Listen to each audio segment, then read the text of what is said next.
God. So, without further ado, let's do our Bhagavatam invocation verses all together, though we don't need to call in response.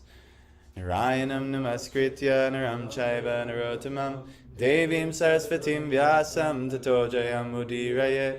Before reciting the Srimad Bhagavatam, which is the very means of conquest, one should offer their respectful obeisances unto the personality of Godhead Narayan, unto Narayana Rishi, the supreme human being, unto Mother Saraswati, the goddess of learning, and unto Srila Vyasadeva, the author.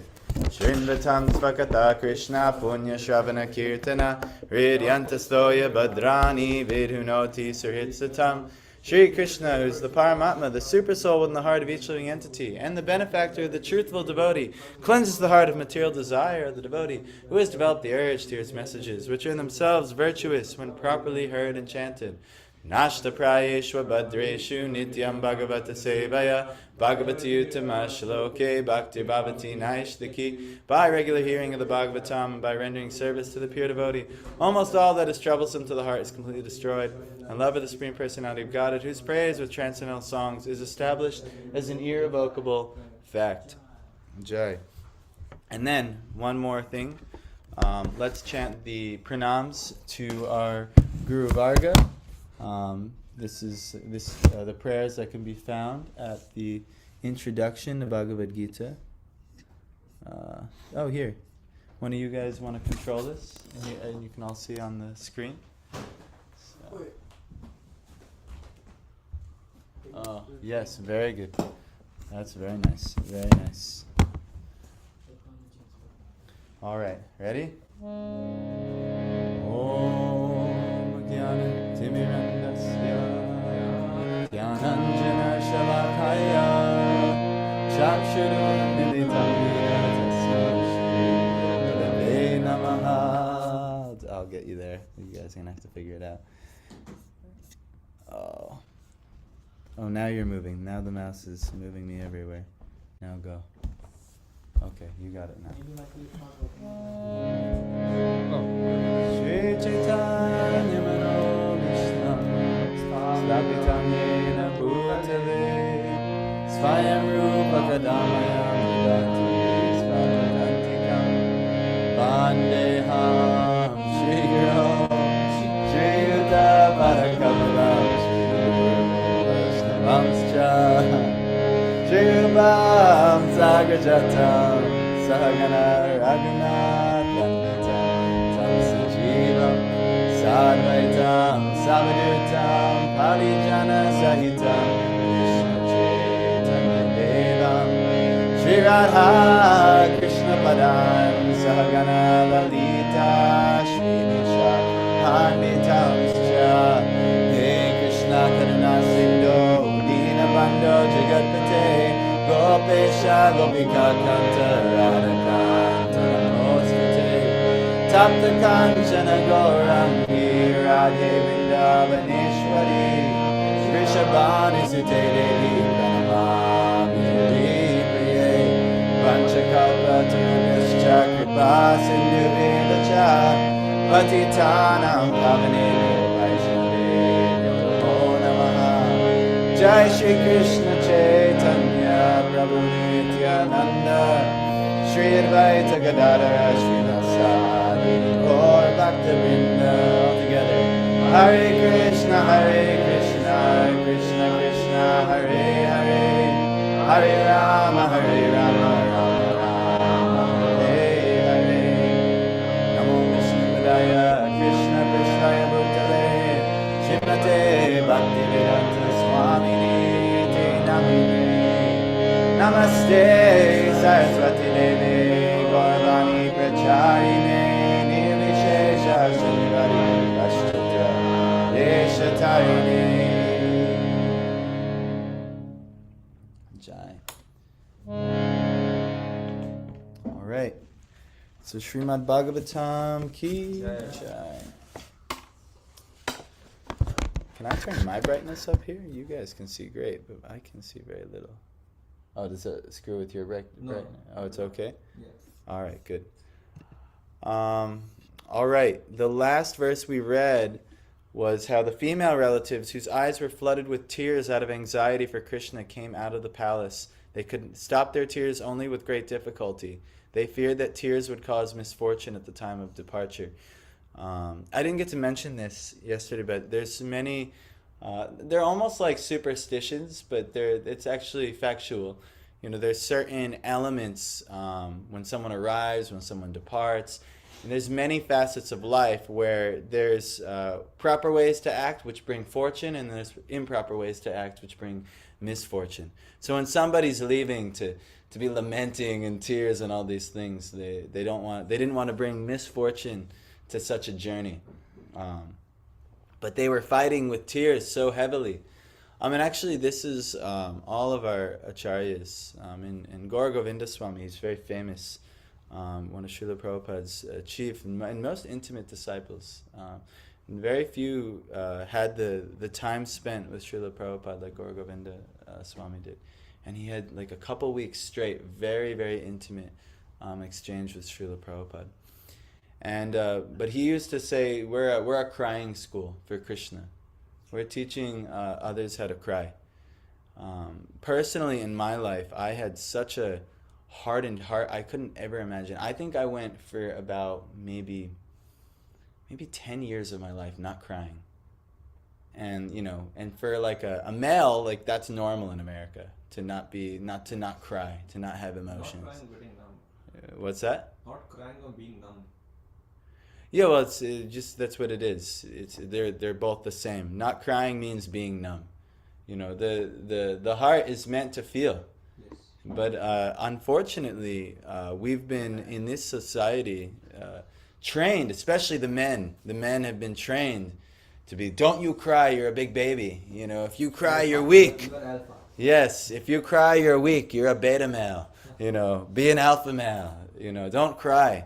But actually, this is definitely not what Lord Chaitanya taught.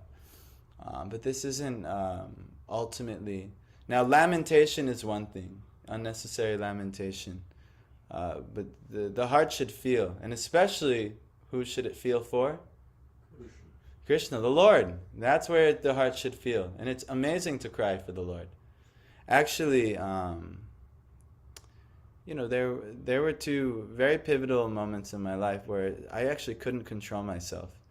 And they were at my Brahmin initiation and at my wedding. Where I just lost it. I couldn't even. There many people are looking at me, and I'm like embarrassed. But just the emotions of, and they were both related. I was actually one. They're both related to my guru as well. One, my Diksha Guru Shamakrishi Maharaj. He had just told me to start chanting for the initiation. So I started chanting, and as I'm chanting, I'm watching all of my relatives come in the door, and it was like really kind of hard for me because I just shaved my head clean off, like I had like skin tight, bald head, and I wasn't really like familiar for me and my relatives, and I'm sitting here in dhoti and chadar because that's the initiation uniform, so to say. And I'm watching my mother-in-law come in. It's my wife's also first initiation. My mother-in-law come in, my parents coming in, and relatives and friends and different devotees are coming in. What's that? Jersey Temple or? It was in the Tuaco Temple in New Jersey. I don't think you guys visited Tuaco Temple yet. Parth, you visited. But but it was there, and as people kept coming in, I was just like I felt the emotions creeping up, just like, wow, they're there. There's a fire yagya, my guru's here. We're chanting, the deities are right here. It's just like so many things were like kind of popping in. And then actually what broke me is my wife, because we just left Atlanta, and we had a bunch of friends in Atlanta as well. And then we moved back up here. And so my wife said, oh, we have friends who want to join online. And then she opened up the laptop, and then there was just like 30 people like online, like different friends of ours to watch like our initiation. And I just, that was enough to just break me, just to like lose it. But you know what? I look back at those moments in my life where I'm able to really feel something, to really like cry for Krishna in essence, and those are the best moments of my life. The best moments when I actually can feel something for Krishna. You know, like whether it's tears, whether it's ecstasy and dancing, this is what I personally keep practicing Krishna consciousness for, because this is this is the promise. You know, we pray in Shikshastakam and every morning, when will tears come to my eyes when chanting your name? When will my hair stand on end? These are called the Ashta Sattvic Bhavs. You know, when we chant in the morning, Romancha Kampa Shrutaranga Bhajo Vandik. Then the guru, the one who's leading you, this is his symptoms. He has these things. This is the gift given to him by Krishna. He feels for Krishna. And so actually all of these personalities who are crying for Krishna so heavily and leaving, they're all our gurus actually. They're teaching us. We should feel for Krishna. We should long for Krishna. This is the whole point of Chaitanya Mahaprabhu, and this is why he left this Shikshastakam, to teach us to cry, to long for Krishna. So this theme that you're seeing right now this is an example in the Bhagavatam of all these devotees on this elevated platform. You know, I wanted to tell you guys about my wedding experience as well, but I'll tell that another time. But another very pivotal experience with my guru. He wasn't there present, but his son was reading I'll just tell you. His son was reading like a blessing that he had given. But actually his son, he realized, because his son is very acclimated in the West, Damodar. Did you meet Damodar? Yeah, you met Damodar. Was here and yes. Went, that's right. yeah. And you guys telling them about Watkins Glen. So Damodar actually, you know, he edited my Guru Maharaj's message to make Western friendly words. You know, like wherever he said Krishna, he would say God in certain places, just to make like my family more comfortable. So Damodar is very expert in this, in presenting. So Damodar had read that at my wedding, and I was just so amazed at like the message that was coming out, because like I knew my Guru Maharaj, but you know, I knew that like you know, him connecting with all of my Western family, you know, because he's an older gentleman from India, and you know, and all my Western family, you know, so it's not exactly like, you know, the cultures mesh so easily. But I was so happy to hear. But then the way Damodar just made everything so Western friendly, but the message of my Guru Maharaj was still there, I just lost it. I just like couldn't even believe that all of my family and relatives and at our wedding. And again, you know, all the emotions are heightened up because it's a wedding. There's so much going on. I was wearing some crazy outfit, like a chevani and the turban and all these things. You know, so It would have been an experience. it was already like a total experience. It was already like super difficult to deal with it. But then just hearing my Guru Maharaj's message, preaching that to all of our closest family and relatives, it just like shattered my heart in ecstasy actually. And I like but these are very rare things in my life, to actually be able to cry and feel for Krishna. And usually they're surrounded around some big event, you know, some large samskara. But a guru, you know, someone who's really at a topmost level, they're always crying for Krishna. Every time they chant, every time they sing. You know, Rupa Goswami, you know, sometimes he wouldn't even be able to get a full Maha Mantra out. He would just be weeping and breaking down in tears, longing for Krishna. Because this is the level of experience of Krishna that they have. We're not even close. We're at the sadhaka level. We're just trying to practice what it could be like to connect with Krishna. And Krishna's kind of testing our heart. What do you really want? Like, do you want a material thing? I can give you anything. I'll give you anything you want. And only the devotees who choose him, then they're the ones who get, you know, this intense longing. You know, we're just kind of, we're just practicing right now. You know, we're just trying to figure out what do we really want, you know, because Krishna, you be careful. He'll really give you what you want. What it is you want, you'll endeavor, and he's testing you every step of the way. And he withholds. He doesn't just give you everything you want all at once. He'll withhold, and he's testing your heart. What do you really want? Do we really mean naranamna janamna sundarim? I don't want women or money or fame and all that. Do we really mean it when we chant these things? And I only want your causeless devotional service birth after birth? Because actually, What are they saying? America, careful what you wish for. yes, careful what you wish for, and especially in Krishna consciousness, because Krishna has no problem cheating you and letting you learn the lessons of why you don't want that. But he gives it to you in such an expert way that you'll never want it again, because he loves you. So he won't give you, he's not going to give you something that'll intoxicate you further in the material world. He'll give it to you in such a package and in such a way that you will realize, nope, I should not have wanted this. So this is Krishna's great mercy unto you. So the wise, we want Krishna. That's what we should want. But there's so many lifetimes of subtle conditioning that doesn't allow us to directly want Krishna. We still, there's something lost or we're still longing for in the material world, and we may at some level have a lapse of sincerity, and we just really deep within the heart want that thing. And then Krishna, he has to give it just to teach us. Okay, here it is. Are you sure? And boom. And so on. But now let's talk about the devotees who actually, they've achieved something. They've had Krishna's association. But they're losing it. And now they have something even greater. They have this deep love for Krishna on his leaving. So, Srimad Bhagavatam, text 15. Mridanga Shankaberyascha Vinapanava Gomuka Dundur Yanaka Gantadya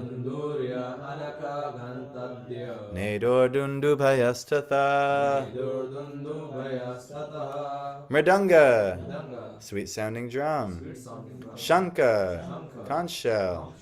Berya, brass band. Cha, and. Vina, string band. It's like an instrument. Panava, a kind of a flute. Gomukha, another flute. That means like cow face. I wonder why it's called the Gomukha flute. I know that because there's a Gomukha yoga asana Gomukhasana, I would always practice. I still sit and meditate in it sometimes. Dunduri, another drum. Anaka, kettle.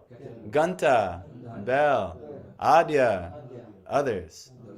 Nedu, sounded. Dundubhaya, other different types of drums. Tatha, at that time. While the Lord was departing from the palace of Hastinapur, different types of drums, like the mridanga, dola, nagra, dunduri, and dundubi, and flutes of different types, the veena, gomukha, and beri, all sounded together to show him honor. So it's like dhol nagada goes together. What is it? Dhol nagada. Dol and nagara? Nagara is like a city or place. Nagada is like when you pronounce it in Hindi, it's called dhol and nagada. Oh, dol nagara. It's a ra sound, not ra sound. Very good. I don't know. I don't know my Indian instruments. They go hand in hand. So. Yes, very good. So these are all the famous instruments going off at the Lord's departure. Next verse. Prasada Shikararudha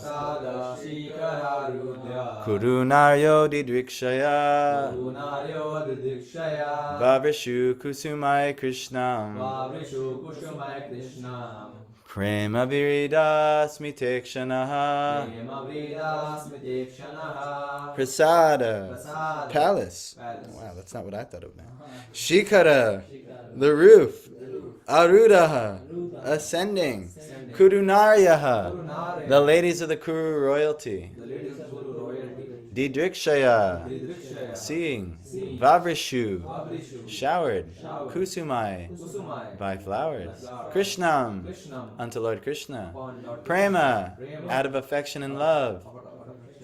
Vrida, Vrida Smita Ikshanaha, glancing with shy smiles. Translation. Out of a loving desire to see the Lord, the royal ladies of the Kurus got up on top of the palace, and smiling with affection and shyness, they showered flowers upon the Lord. Shyness, Prabhupada is saying, is a particular extra-natural beauty of the fair sex. That's women. and it commands respect from the opposite sex. This custom was observed even during the days of Mahabharata, for example, more than 5,000 years ago. It is only the less intelligent persons, not well versed in the history of the world, who say that the observance of separation of female from male is an introduction of the Mohammedan period in India. So I guess that was maybe a claim that, the men and the women were always intermingled so intimately.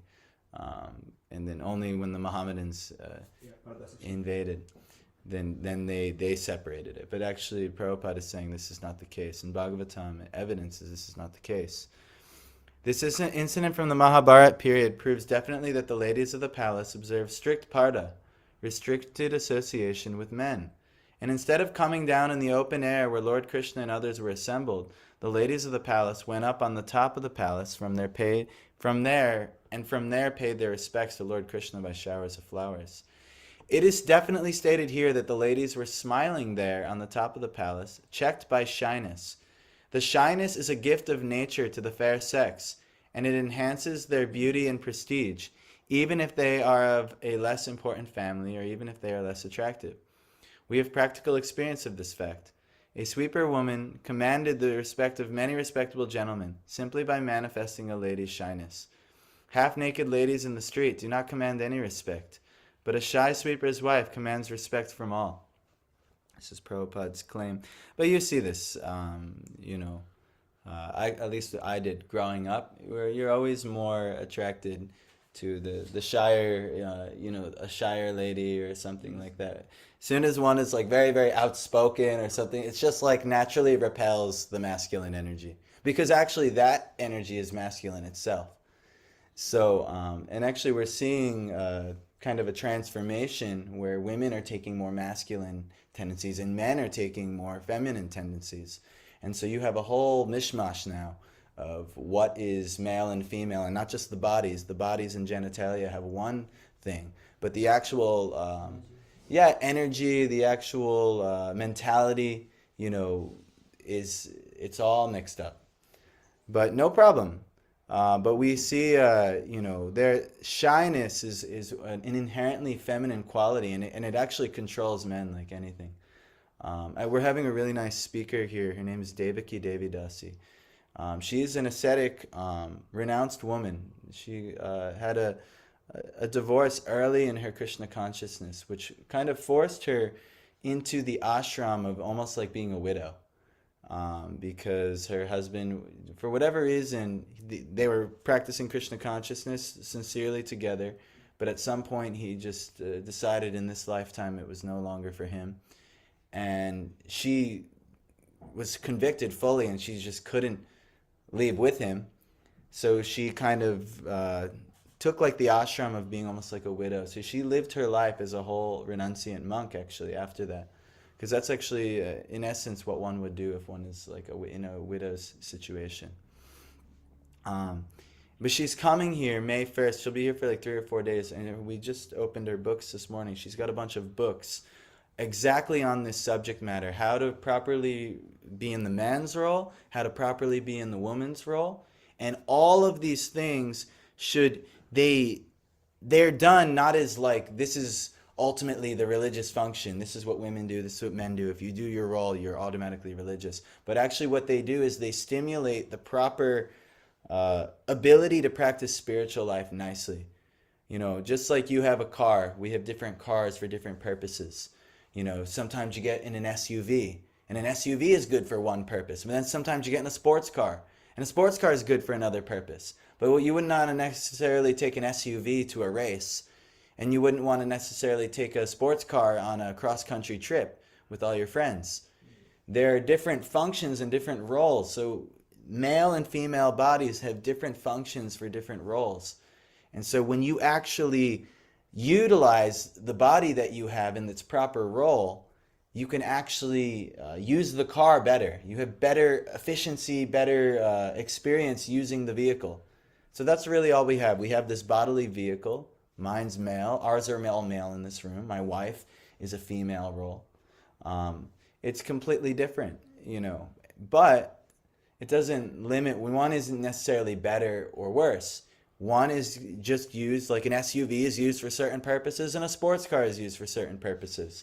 They all have their strengths in their particular uses. You know, when I want to reach something on the top shelf, I'm not like, oh, I got to get my wife. My wife will get that. No, her body's not built for that. You know, it's a shorter body.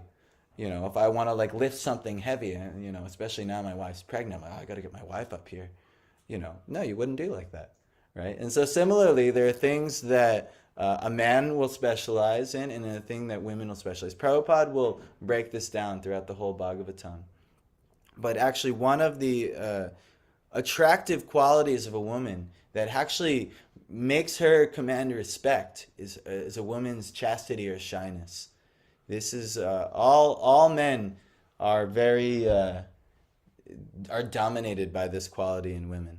Our hearts just melt at the shyness of a woman. Actually, Prabhupada said there was cities built because of women's submissiveness and shyness. that's right. Actually, in Devaki Devidasi, she makes this point nicely. She teaches women actually how to actually. She's like, oh, you wanna, because a lot of times we think, so men, we get things by being aggressive in this world. A lot of times we take it or we go and assert ourselves or become very confident and dominant. And for a man that might work, but when a woman tries to do the same thing, her body, her makeup, physical makeup is not meant to do that. So it's less. That's why they have to have their own tier in sports. They can't go and assert themselves on the same level as the men in those things. But what a woman can do, if a man's all like, shy and tries to play cute and things like that, it's like strange. You're like, ugh, what is that? But if a woman does that, all men are like, like, that's the consciousness, that's the nature of it. They're just completely conquered. So Devaki Devidasi actually teaches both men and women, all right, this is what you want in life. Oh, say a woman wants her husband to listen better and do this, and that, and this. She teaches them, well, this is how you actually have to act to conquer him. And so in the West, we teach, it's a totally masculine thing. They're teaching masculinity to women, men, everybody, masculinity.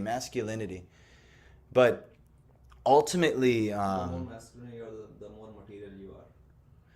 yeah, that could be not necessarily, but it can absolutely do that. That's why there's a research on that, like on material sense, I'm saying, not on spiritual level, that males are more interested in things and women are more interested in people. That where the field of sociology, nursing, medicine is mostly psychology are taken by women. The field of engineers, doctors, or astronauts, or a sports person, mostly primarily are taken by men because of the different inclination toward different material thing and the people thing. Yes. Women are much more social. Men Yes. are much more, Material. but yeah, you could say material. We're always looking at problems and solution. How do we get what we want? The thing. How do we get what we want? Where women are more, actually more attributed towards experiences. That's why they, going towards, social gatherings are much more important for them, and so many different types of Don't things you like think, that. Prabhu, that since men are more inclined toward material things, the probability of men being spiritual is also higher because of the same reason, because they see the meaninglessness of material things. That's why more men are spiritual than mostly women, because men see the meaninglessness of material endeavors more because they're more inclined towards it. Well, there's you could say that everyone has the equal opportunity, but you actually see women will take to spirituality much more much more simply, because they can feel the experience of it, and they can be very accepting and very okay. We're men, we need to, we're very logical, rational. It has to go through our whole checks and balances. That's the point I'm trying to make. It's easier for women when they really want to, but it's also difficult for the women in the same place because they're emotionally more attached than men comparatively. Yeah, there is I won't get into it that much because we should move on. But there is. Actually, women are more inclined towards material things. Who is saying? Devi Dasi talks about this in her book. My wife Sita is Ma, saying. yeah. Yeah. Women are. They are. How do I say the nature? You can depends what you're considering material things, but material nature is also quite attractive to women. It's equally attractive to everybody, but women are much more, I can say this, attracted towards family life. Family life is natural for them. Even my wife now growing the family, you know, all of these hormonal and emotional things are happening that she's preparing, and her body is preparing for the child, and her consciousness is preparing for the child. So for them, where men, while it is more difficult for a man to take the spiritual life, they can really, really commit to it because and renounce all of the material things when they really somehow or other it goes through their consciousness that they should do this so intensely. So they're both good. Women take the spiritual life. Like if you see now, for instance, I went to Vrindavan 2 times ago, and we went on a bus, and all the ladies are just singing bhajans, singing about Krishna, all the men are just like business, people, but all the women, they're all together on the bus, and next thing you know, they're just like, let's sing about Krishna. So in that sense, it was much easier for all the women to be spiritual on the bus. Even me, I was kind of like upset. I'm like, oh, we really have to sing your bhajans right now? I want to chant my japa, I want to, like all these things, this is offensive nature I had. But like this, so everyone has their own speciality. But women thrive more in social groups, and like family life is much more attractive for the majority of women, family and all these things. Where men, it's more of an austerity. It's an austerity, I'll tell you, for this thing. But ultimately, both have their benefits in being spiritual. You could say it's a little easier for a woman to be introduced to spirituality, but it might be harder for her to fully and wholly and solely commit to it. Where a man, it's harder to introduce to spirituality, but it's actually, once he's convinced, then he'll just go for it. So both have their strengths, both have their weaknesses, and actually they need each other to work together. And so that's why Krishna has created man and woman together, because they work together. And in like, for instance, mine and my wife's case, we can work together to build our spiritual goals. Where I'm weak, she's strong in some places, and she helps me. Where she's weak, I'm strong in some places, and I help her. And then we work together. And then eventually, when one is so equipoised and has reached such a state of yoga, then the male and the female energies are balanced completely. And then one can independently approach spirituality. And actually that's what all of life's duties are meant to do, to kind of give you a support system to work through your lower nature, so to say, so that eventually one can become fully balanced and fully spiritual.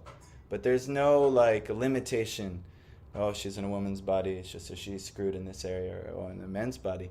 No, when we're kind of imbalanced in the beginning, we need each other more.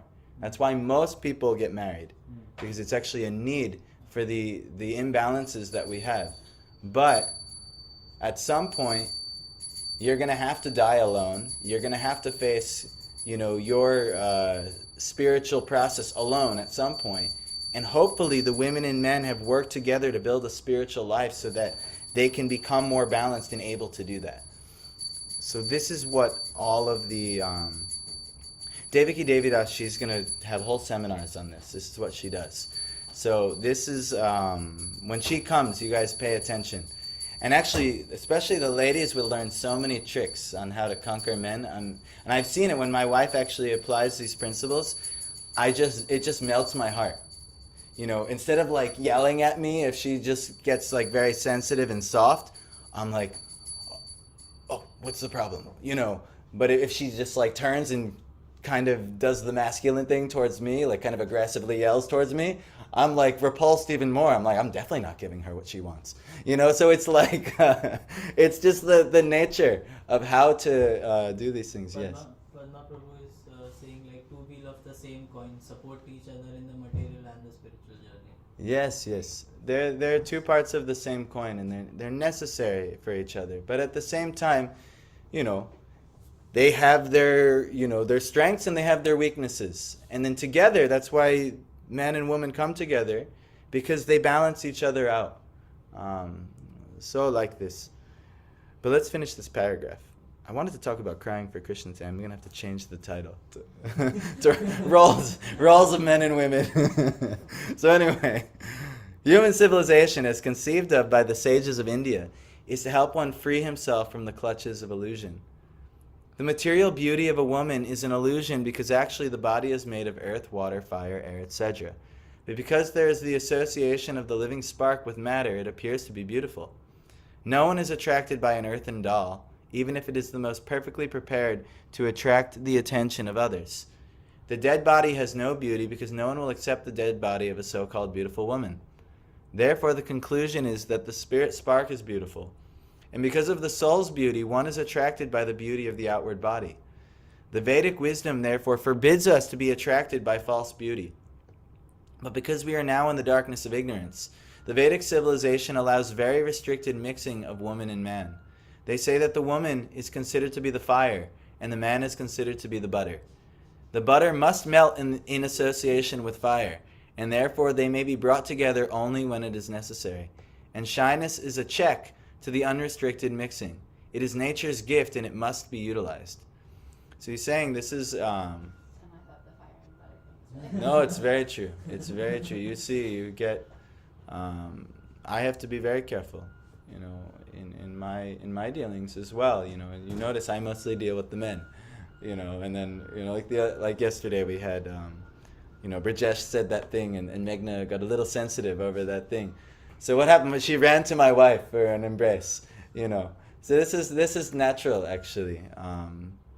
You know, yeah, Brajesh had to learn. He wasn't so keen on the sensitivities of women. You know, he was playing musty, but you know, ultimately, you know, you could hurt. He was traumatized there. Yes. So this is, but there's actually, if you know the science of how men and women are, because it's a psychological science, and the Vedas is teaching this psychological science. And actually, Devaki Devidasi emphasizes this heavily. So you'll actually, when she comes, you'll learn so many things about women and men that you didn't even realize. And it'll actually teach you how to properly associate with the women and men. But the recommendation here, and you see the example, the women, they would stay out of, other than husband and wife, generally the women would associate in one place and the men would associate in another place. And they come together when necessary, you know, when it's necessary, and then they go back to associating with each other. And then, you know, husband and wife even, when necessary. It's not like, okay, now I'm married, so now there's an unrestricted thing. No, there's a proper dealings between husband and wife. The Vedas teach us all these things. It's a science. And it plays on all strengths and weaknesses to encourage everyone towards spiritual life and realization. Let's do one last one because it's very interesting subject matter. I never know what I'm going to get. You know, I think, oh, it's just about crying for Krishna. And next thing you know, like, all right, now we're going to talk about men and women dynamics. So I was like, oh, okay. Shita ta patram jagraha. Sita patram jagraha. Muktadama vibhushitam. Muktadama vibhushitam. Ratna dandam gudakesha. Ratnadandam gudakesha. Priya priyatamasyaha. Priya priyamatasyaha. Sita ata patram. Sita patram. Soothing umbrella. Soothing umbrella. Okay. Jagraha. Took up. Muktadama. Decorated with laces and pearls. Vibhushitam. Embroidered. Ratna dandam. With a handle of jewels. Gudakesh. Arjuna, the expert warrior, or one who has conquered sleep. That's what Gudakesh means. Priya. Most beloved. Priya Tamasya. of the most beloved. Ha! So he did. At that time, Arjuna, the great warrior and conqueror of sleep, who is the intimate friend of the most beloved Supreme Lord, took up an umbrella which had a handle of jewels and was embroidered with lace and pearls. Purport: gold, jewels, pearls, and valuable stones were used in the luxurious royal ceremonies. They are all nature's gifts and are produced by the hills, oceans, etc., by the order of the Lord. When man does not waste his valuable time in producing unwanted things in the name of necessities,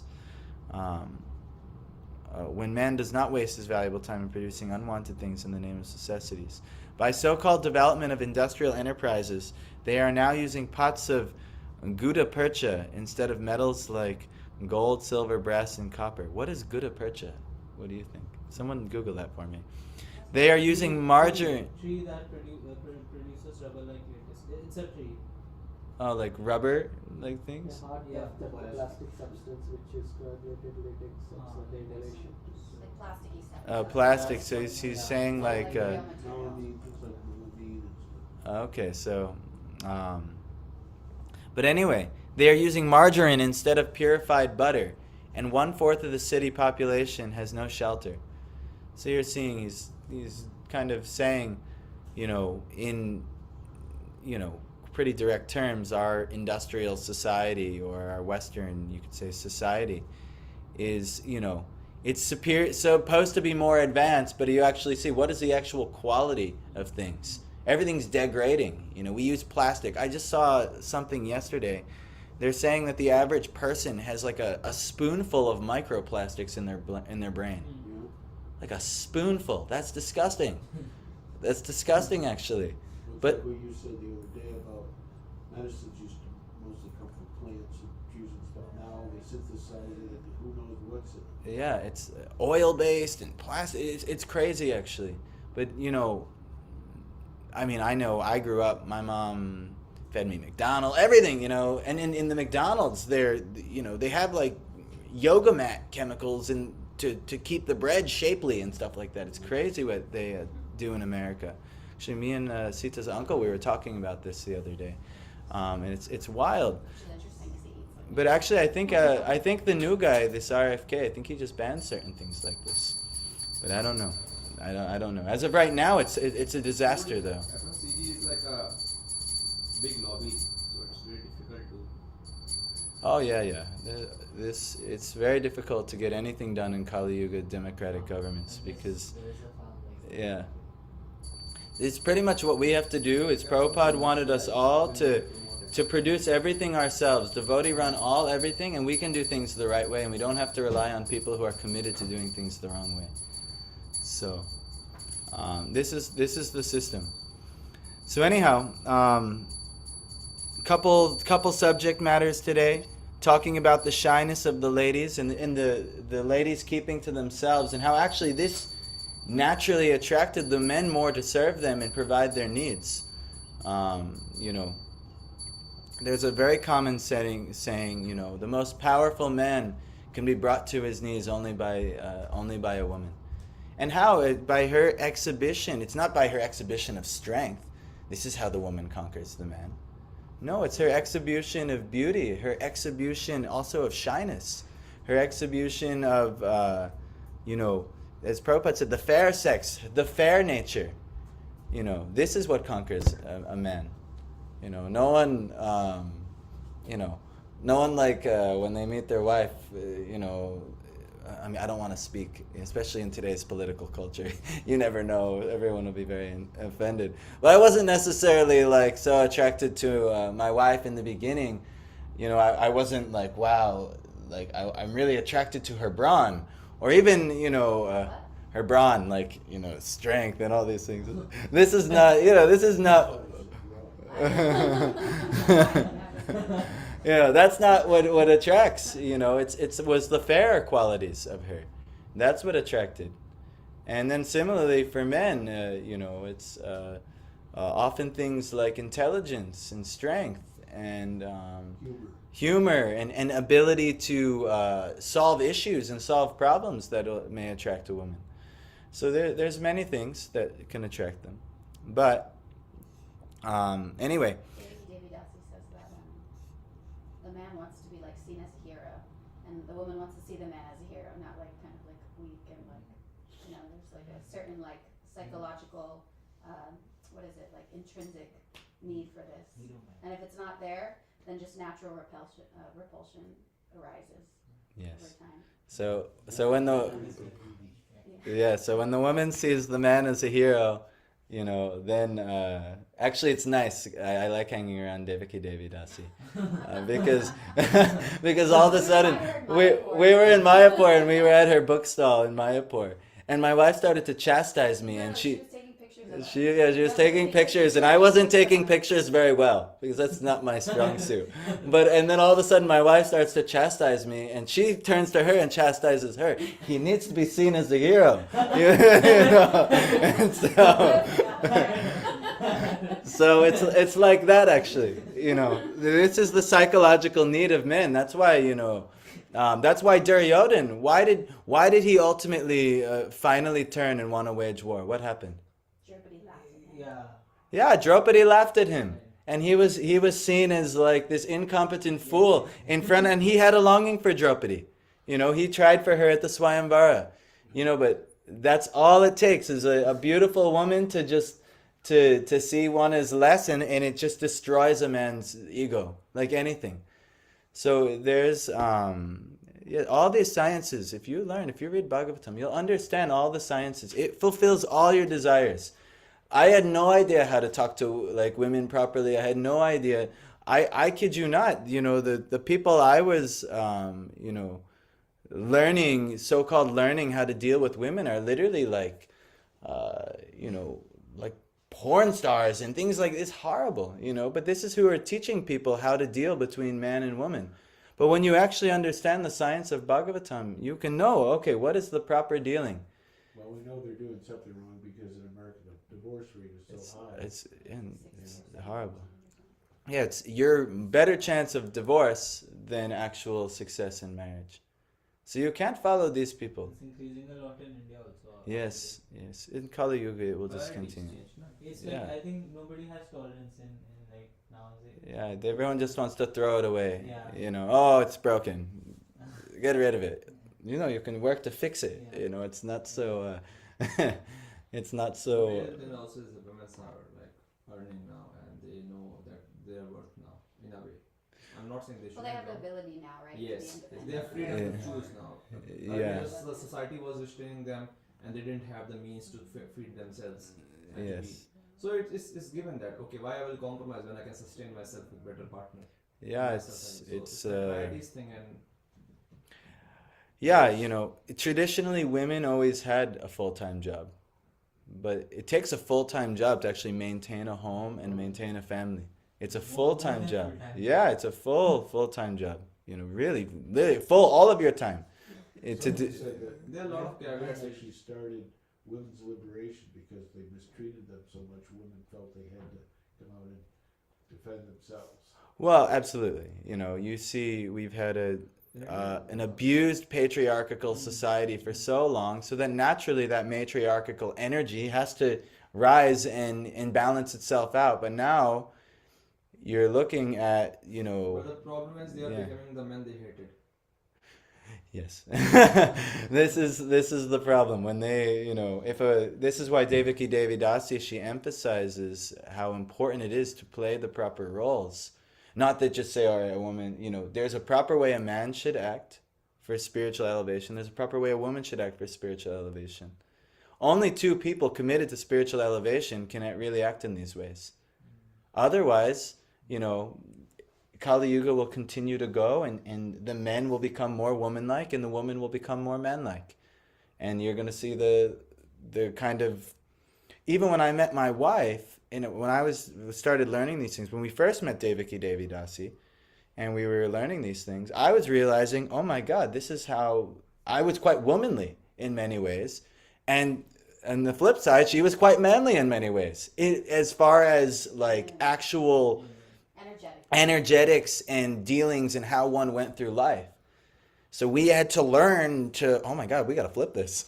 This is, I didn't want to be taking the role of the woman in so many of my dealings. And she didn't want to be taking the role of the man in so many of her dealings, but we just don't know. We're taught, more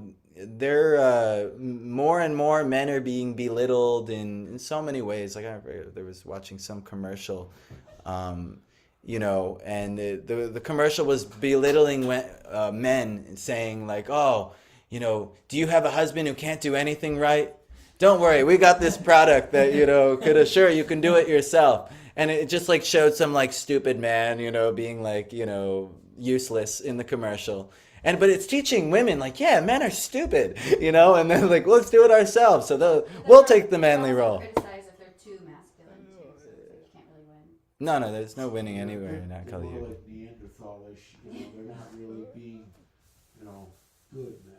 Yeah, but the Vedas teaches you how to be a proper man and how to be a proper woman. If you follow these things, you'll have success in every aspect of your life. Every aspect.